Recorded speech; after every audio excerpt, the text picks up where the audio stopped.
Well, we hope you enjoyed that game of Would You Rather. It actually fits in really well with this episode of Stronger that we're going to be sharing with you tonight.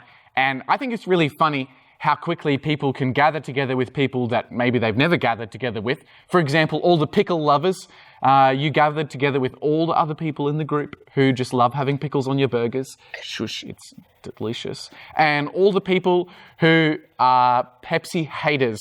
It's like they all gathered all of a sudden as soon as that was even mentioned. And so we can gather around things that we love or things that we hate, but it actually expands even further than that, past preference, into bigger things. And we've all seen this before, especially in the schoolyard. We've seen people who get bullied and everyone sort of gangs up on that one person. So there's like a gathering around hatred there. We've seen people who gather around a sports team that they love and they go and watch the games live and they gather around maybe certain sports. Yeah, you know, we've seen people gather in someone's Facebook feed or in their inbox and they're just spreading negativity.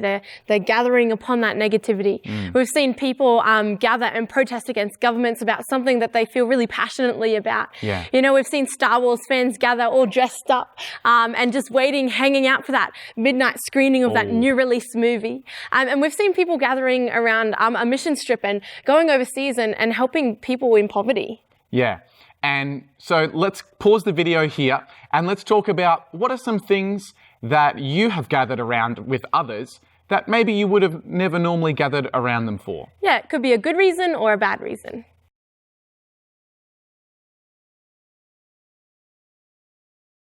I don't know what kind of answers you got to that last question. Maybe you got some weird ones. But one thing is for sure, it's so true that we all love gathering together and being around others. Yeah. And that's actually because we were created to be together. And I'm sure that we've all benefited from being in a group. Maybe you had a group assignment and you could all work together or you could all slack off. Who knows?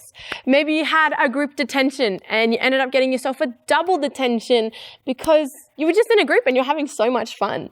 You know, maybe you tripped and fell over at school and your friends went off to get you some help, or maybe, you know, you're going through a tough time or a happy time and your friends have been there to support you through that.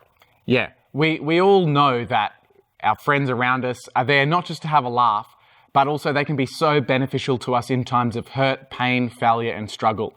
And that's what this series is all about. So let's pause the video here and let's talk about people in your life and situations that you went through where it was so good to have them around and they really helped you through a series of hurt, loss, or pain. And this can be anything from choosing an outfit to the loss of a loved one.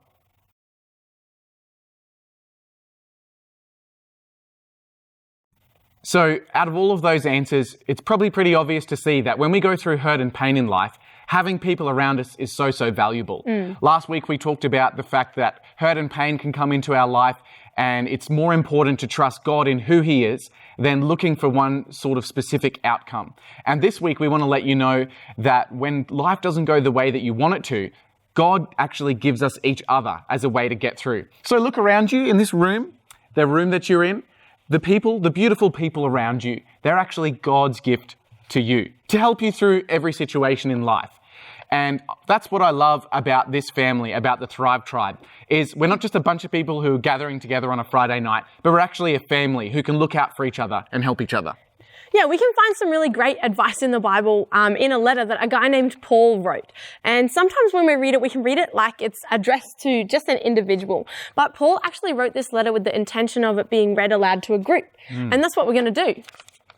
Oh. So, Romans 12, verse 12 to 13, it says, "Be joyful because you have hope.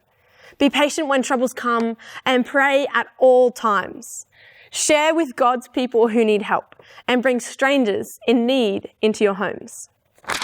And so the first thing that we want to share with you tonight is that you've got to help anyone at any time. Yeah. You know, Paul says that we've got to help each other when we're in need. And he starts out by talking about the people that we know, God's people who are around us.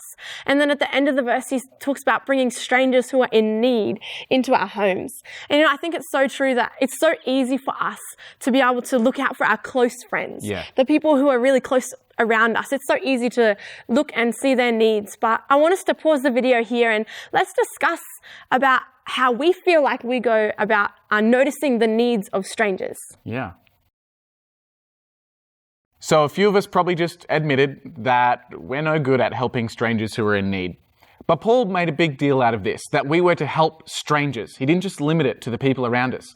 So I want to pass that challenge on to you guys, that this week, don't just help the people who you know, don't just help the people around you and in your friendship circles, but actually go out of your way to help strangers. And you actually need to look around. You need to try and notice this sort of stuff. So you might be walking along somewhere and you notice that there is someone who's sitting alone. Just because you don't know them, just because they're in a different grade, just because they're not in your house group, doesn't mean you can't go over and be a friend to them. Maybe you hear someone scrambling around in frustration in their locker and you go over and they look really stressed. Well, just because you don't know them doesn't mean you can't help them. Maybe someone has dropped their bag and all their books have come out, or food's gone everywhere, or maybe it's in between classes. You can help that person too, regardless of who they are.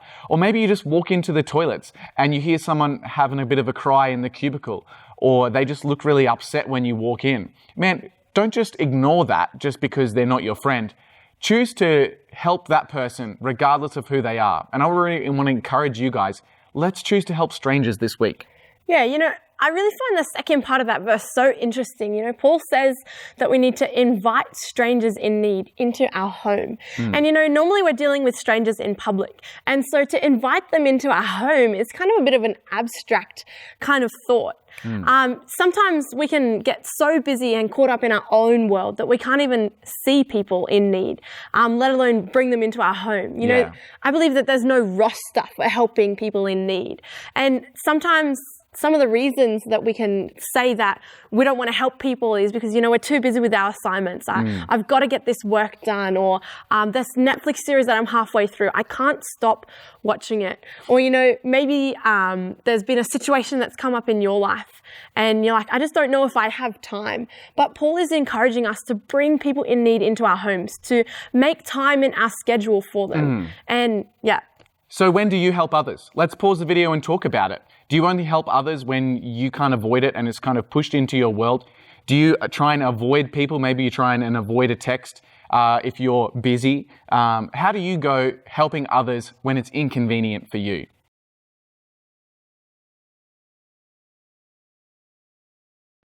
So just to wrap it all up, guys, I want to share a verse from 1 John chapter 3, verse 18. And it says, "My children, we should love each other not only with words and talk, but by our actions and true caring." So John had a real emphasis here, not just on talking about it, like what we're doing right now, but on going out and living it. So I want to really encourage you guys, after this Friday, go out and live this stuff.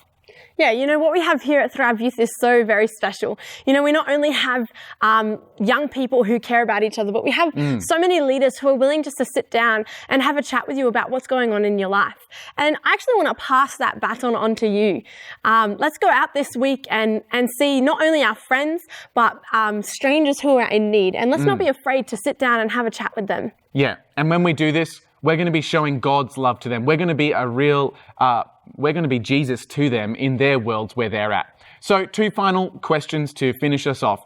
And the first question is, how can us as a group, how can your group get better at applying the principles that we've shared so far? And also, is there anything in your life right now that you're going through, a hurt, a pain, a struggle, a failure, that you can pass to the group to really help carry you through? Because we are better together.